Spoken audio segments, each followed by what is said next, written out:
میرے والد خمس کے حوالے سے جو ہے وہ مطمئن نہیں ہیں، اور وہ یہ کہتے ہیں کہ خمس دینا مولویوں کے ہاتھ میں پیسے دینے کے برابر ہے، اور یہ اس کا کوئی فائدہ نہیں ہوتا، یہ مولویوں کے ہی ہاتھ میں جاتا ہے، اور اس کا ظاہر ہے وہ اس طریقے کی باتیں کرتے ہیں اور خمس کے خلاف ہیں۔ میں کس طریقے سے ان کو قائل کروں اور کس طرح سے ان کو سمجھاؤں کہ یہ ایک ان کا شرعی فریضہ ہے اور اس کے کیا کیا فائدے ہیں، میں ان کو بتانے کے لیے آپ سے پوچھنا چاہتا ہوں۔ جی آغا صاحب۔ دیکھیں جی، جہاں تک خمس کی رقم کو مولویوں کے حوالے کرنے کا تعلق ہے، آپ انہیں کہیں کہ یہ جو خمس کا پیسہ ہے وہ آپ مولویوں کو حوالے نہ کریں، وہ کسی مجتہد کی تقلید کریں۔ ایک تو وہ تقلید بھی نہیں کرتے ہوں گے، مصیبت یہ ہے تقلید نہ بھی کریں تو امام کے فرمان، معصوم کے فرمان پر تو ان کا ایمان ہے، معصوم کے فرمان پر تو ان کو اعتماد ہے۔ بہت درجنوں یعنی کئی اس مضمون کی روایات ہیں کہ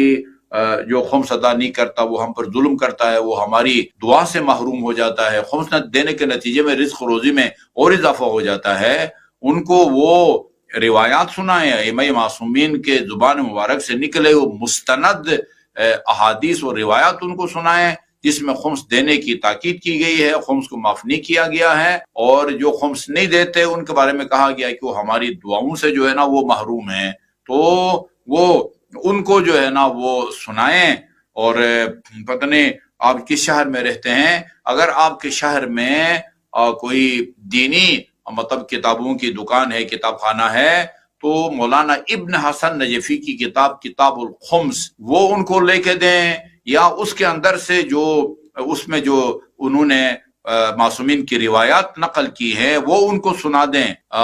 ان کو پتہ چلے گا کہ جو ہے نا وہ خمس سے کتنی اہمیت ہے اور خمس نہ دینے کا کتنا گناہ ہے، اور سب سے بڑی محرومی یہ ہے کہ وہ ائمہ معصومین کی دعا سے بندہ وہ محروم ہو جاتا ہے۔ اور جہاں تک جی ہاں وہ مولویوں کے حوالے کرنا ہے، یہ پتہ ہے معصومین نے بتا دیا ہے کہ خمس جو ہے وہ یعنی بچت کا 20% نکال کے اس کے 2 حصے کرنے ہوتے ہیں، ایک مال امام ہے اور ایک مال سادات ہے۔ اور یہ قرآن میں بھی ہے، روایات میں بھی ہے کہ جو مال امام ہے یہ 10واں سپارہ ہے، قرآن کے بھی یہ منکر ہیں۔ 10ویں سپارے میں ہے وَاعْلَمُوا أَنَّمَا غَنِمْتُمْ فَأَنَّ لِلَّهِ خُمُسَهُ۔ 10ویں سپارے کے آغاز میں لکھا ہوا ہے کہ جو بھی تم کماتے ہو اس کمائی کا البتہ اخراجات کے بعد 5واں حصہ جو ہے تم نے نکالنا ہے، اس میں سے آدھا مال امام آدھا مال سادات ہے۔ جو آدھا مال امام ہے وہ دین کی تقویت، مذہب اہل بیت کی تقویت اور اس کی تبلیغ اور اس کی اشاعت کے لیے خرچ ہوتا ہے،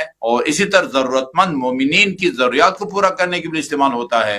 مال سادات جو ہیں وہ ان سادات کا حق ہے، خمس نہیں نکالیں گے تو سادات کیا کھائیں گے؟ خمس کا فلسفہ یہ ہے کہ سادات پر صدقہ حرام ہے، زکوٰۃ حرام ہے، اس لیے وہ زکوٰۃ کے متبادل کے طور پر خمس کا آدھا حصہ جو ہے وہ سادات کو دیا جاتا ہے۔ یہ بھی ظلم ہے، اولاد رسول پر ظلم ہے خمس نہ دینا، خصوصاً مال سادات کو وہ نہ دینا۔ تو جو آدھا مال سادات ہے وہ جو ہے نا وہ ان سادات کو دے دیں جو جن کا سید ہونا کنفرم ہے اور غریب ہیں اور جو ہے نا وہ صوم و صلات کے پابند ہیں۔ وہ میں نے پہلے سوال کے جواب میں بھی عرض کیا تھا۔